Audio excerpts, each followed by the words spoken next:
Greetings, ladies and gentlemen, on my ongoing quest to talk about everything on video. I'm gonna make my very first attempt, well, not really my first, but my first proper attempt at talking about technology. Oh yeah, the computers. My first love. So September is looking to be a really big month for tech because Nvidia, AMD, and Intel have huge announcements. Well, more like product reveals. Their next generation products are going to come up in September of 2020 because they can't hold on for 2021. They got to meet their end of third quarter goals. As with anything related to tech and gaming, the lead up to the fall season is always a big one. Companies almost always announce really big things in that part of the year. And September is usually the worst time of the year for anything related to finance, but with tech it's kind of a big deal because once you get to October, you better have really big shit coming up. Otherwise, well, you're going to miss the boat. So, let's talk about first Nvidia RTX 3000 series. I was saving up for a 2070 Super because this rig I have right now is running on a GTX 970, which is starting to show its age. It's still good. It's still plenty good, but I want to play newer games and I want to crank everything to ultra. And yeah, I'm running on just a 1080p monitor still in 2020. I'm still apprehensive about going up to 4K, but having more horsepower doesn't hurt. Oh, okay, it does hurt the wallet though, especially with this new series. And looks like they're going to unveil the new product line in August 31, which is how many days from now? 5 days? 4 days from now. And it's going to feature a 12-pin power connector. So we're back to 2 6-pins. Or it's either an 8-pin with a 4-pin. Oh god. Like, didn't the old Radeon cards use 12 pins? I think so. 'Cause, oh man, that sucked up a lot of juice. I still have my old Radeon 5850 right there in the other room. And it's still great. You could play Skyrim with that thing. Oh man, we're back to 12 pins? Boy. In order to get more performance out of a GPU, you need to be able to bring in more power and effectively dissipate that increased heat. To do that, Nvidia's engineering team used computational fluid dynamic tools to simulate how airflow through the system. Nvidia is expected to share all during an online presentation scheduled for August 31. Most likely hosted by Jensen Huang, because that bastard, man. Most company bosses don't actually know shit other than, making money.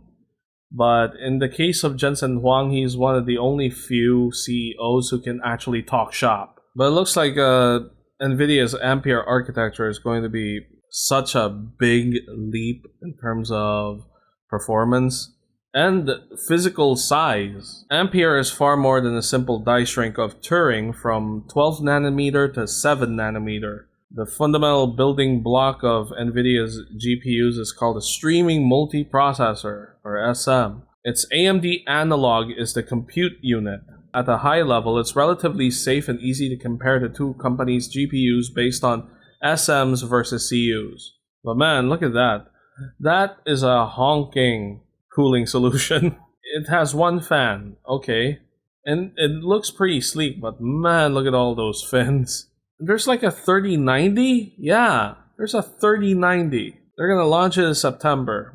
Usually they launch the fastest card first and then they go all the way down to their budget line. If I get a 3070, I get 2,944 CUDA cores. But because of these new cards, they might just stop making the RTX 20 series cards soon. Nvidia has not only just stopped production on the RTX 2080 Ti, 2080 Super, 2070 Super, and 2070, but those four cards will also be delisted by major vendors soon.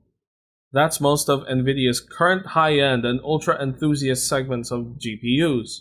It feels a little bit of deja vu, you're not alone. Around the same time as Nvidia's RTX 20 series launch in October 2018, a surge in cryptocurrency mining created the graphic card storage. Yeah, that was called the GPU apocalypse. I think I made a video about that 2 years ago, and kind of laughing at cryptocurrency investors. And again, you don't mine Bitcoin with GPUs anymore. You don't do that. Yeah, you need ASICs builds for that now. The difficulty is just too high now. So when they finally decide, they've already announced the prices for the cards, and man, it's getting really expensive. Oh my god. It converted to peso, that won't be the MSRP here in the Philippines. Absolutely not. 3090 at $1,400 or around 68,000 pesos. I think it's going to be 75. You gotta include tariffs into the mix. So if I get a 3070, I should expect a budget of around 35,000? 40? Please don't get it up to 40. God, maybe I should just sell for a 3060. And ahead of Ampere, Nvidia grows to 80% of dedicated GPU market. Well, they've been taking more from AMD before their announcement of Big Navi. So let's get to AMD, what they got in store for us. Predicted to launch in September. This was published back in June. I don't know if they actually announced that they're going to announce it now. Rumors have been ablaze about AMD's supposed Big Navi graphics cards. Hopefully they're better than Vega cards. Those were kind of a disappointment, the Vega cards. But I am waiting for the new Ryzen CPUs though. AMD Ryzen 4000 desktop CPUs arriving in September timeframe. AMD has already unveiled Ryzen 4000 APUs for laptops, yes. Now they're gonna come in with their desktops. Codenamed Vermeer. That's even weirder than Intel's nomenclature. Is Computex still pushing through? Computex had been pushed to September due to the coronavirus pandemic. There are murmurs that the Taiwanese show may even get cancelled, depending on how the pandemic progresses. When was this? Okay, this was in April. Fuck that. AMD Ryzen 9 4950X. 16 core, 32 thread. Oh my god. Boost frequency of 4.8 gigahertz. Right now, this CPU I'm using right now boosted to 4.2. I can barely boost this thing to 4.6. I might be able to once I get better cooling for it. AMD Ryzen 5000 already? Jesus. Leak suggests an evolution in efficiency. Good, because old AMD processors were power hogs. Not to mention, they heated up like an oven. Jeez. I remember AMD FX chips blowing out AIO coolers. If you're a fan of AIO coolers, you're not a fan of AMD FX chips. Like, ugh. AMD Ryzen 5000. Van Gogh. There's Vermeer and now Van Gogh. I guess they're going with the whole V thing. Oh, AMD Vega. That makes sense. What are you, Aston Martin? You know Aston Martin, the cars, the James Bond cars? I think it's because their CEO's German right now? I don't know. That's why a lot of their cars are named Vantage, Valkyrie, Vanquish. Ugh. I guess the letter V is a cool letter, I guess. Let's move on to Intel. I don't know what the hell I'm talking about here. Tiger Lake. What is it? Comet Lake or Tiger Lake? My god. Ever since Skylake, I've never liked their nomenclature. Broadwell sounded good. I'm on a Broadwell processor right now, so it sounds good to me. But then Skylake came out. Ugh. What the hell? A lake in the sky? Like, isn't that a cloud? And then Coffee Lake. Like, a lake of coffee? And now we got Tiger Lake. Cool. And then Comet Lake.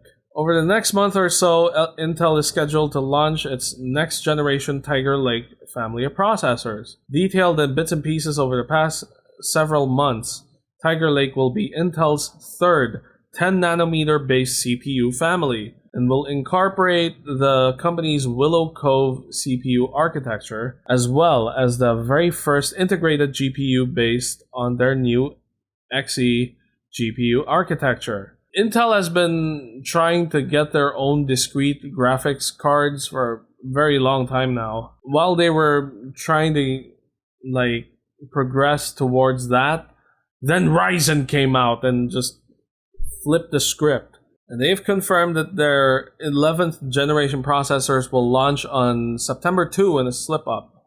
It's a deliberate slip up. Come on. Oh yeah, that slip up is basically an internal data leak. 20 gigabytes worth of data got leaked. I think. I don't know. Whenever I see the word leak in news, press X to doubt. Here's something concerning. I don't know how accurate this information is, but according to this, leaked benchmarks have the Intel Core 1165 G7, a quad-core 8-thread chip with a base clock of 2.8 gigahertz and a boost clock of 4.7. Wow, pretty big jump. Outperforms AMD's Ryzen 7 4800 by more than 20% in single-threaded tests. Well, to be fair, Intel has boasted themselves to have better single-core performance, even after all these years. But I don't know how accurate those benchmarks are. The cards aren't out yet, so they can't be independently benchmarked yet. Well, anyway, that's my attempt of doing tech news. I suck at this. Don't think of it as news, think of it as me doing horribly. Anyway, that's all for now. Till next time, stay Tor.